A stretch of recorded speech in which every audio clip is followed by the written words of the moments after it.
Hello and welcome to 60 Seconds of Bite-Sized Wisdom. Did you know you could use the NinjaOne Systray to allow your end users to run automations directly from the Systray icon on their machines?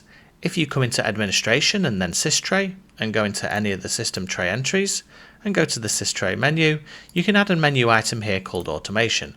I'll go into one I've already built here. You can set a label, a notification message, an operating system, and the automations that you want to run. Now when you run these from the machine, you click on the Systray icon and click the automation that you've saved there.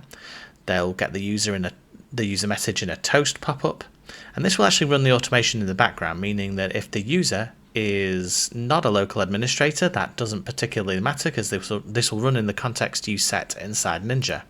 Now if I come back here and I just refresh the activities, you can see that that's successfully run and stopped and started the print spooler after clearing the queue. I hope that's been helpful for you. Thank you for watching.